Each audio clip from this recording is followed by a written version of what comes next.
রাজধানী হৃদয়বিদারক একটি হত্যাকাণ্ড যা এখনও স্তব্ধ করে রেখেছে হাইকোর্ট মোড় এলাকার মানুষকে। কাঁচামাল ব্যবসায়ী আশরাফুল হক, মাত্র ৪২ বছর বয়স, পরিবারে একমাত্র ভরসা। সেই মানুষটিকে নির্মমভাবে হত্যা করে ২ ড্রামে ভরে ফেলে রেখে যাওয়া হয় ব্যস্ততম এলাকায়। ঘটনার পর থেকেই রহস্য ঘনীভূত হতে থাকে, আর আজ পুলিশের ডিবি ও র্যাবের আলাদা আলাদা সংবাদ সম্মেলনে উঠে আসে চাঞ্চল্যকর ২ ভিন্ন বক্তব্য।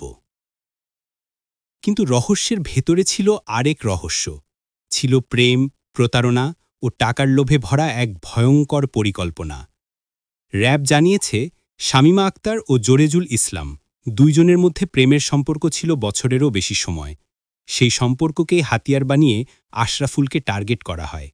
রংপুর থেকে ঢাকায় এনে শনিরাকড়ায় বাসা ভাড়া নিয়ে পরিকল্পিতভাবে ফাঁদ পাতা হয়।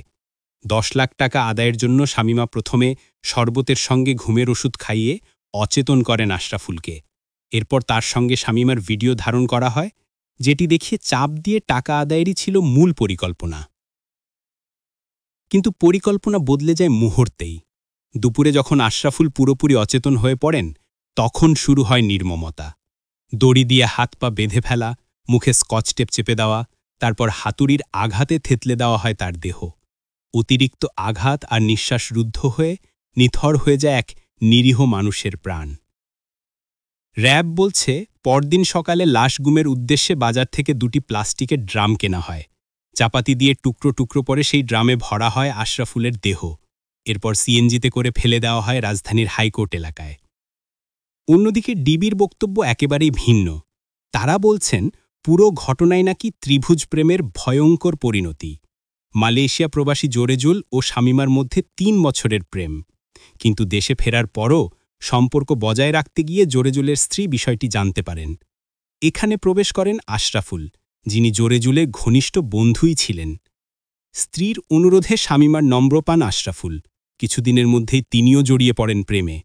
ভিডিও কল, প্রতিশ্রুতি, ভবিষ্যতের স্বপ্ন সব মিলিয়ে শামীমার প্রতি তার টান বাড়তে থাকে ভয়ঙ্করভাবে। এই সম্পর্ক জানাজানি হওয়ার পরই শুরু হয় উত্তেজনা। শনিরাকড়ার বাসায় তর্কাতর্কি চরমে উঠে, চিৎকার, হাতাহাতি, এরপর ঘটনাস্থল রূপ নেয় হত্যাকাণ্ডের। ডিবির দাবি, শামীমার চিৎকারে উত্তেজিত হয়ে জোরেজুল হাতুড়ি দিয়ে আঘাত করতে শুরু করেন আশরাফুলকে। তারপর মুখে গুঁজে দেওয়া হয় ওড়না, তার উপর স্কচ ট্যাপ।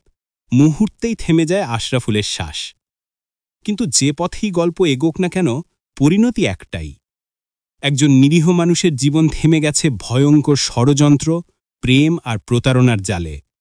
দুজনকে গ্রেফতার করেছে পুলিশ ও র্যাব। উদ্ধার হয়েছে ভিডিও, দড়ি, স্কচটেপ, রক্তমাখা কাপড়, সবই নির্মম হত্যাকাণ্ডের সাক্ষী। কিন্তু এখনও অমীমাংসিত প্রশ্ন, কোন বয়ান সত্য? টাকার ফাঁদ, নাকি ত্রিভুজ প্রেম, নাকি ২ গল্পের মাঝখানেই লুকিয়ে আছে চূড়ান্ত সত্য? এই বর্বরতার বিচার মিলবে কি? আর কতদিন পরিবার অপেক্ষা করবে সত্যের মুখোমুখি হওয়ার?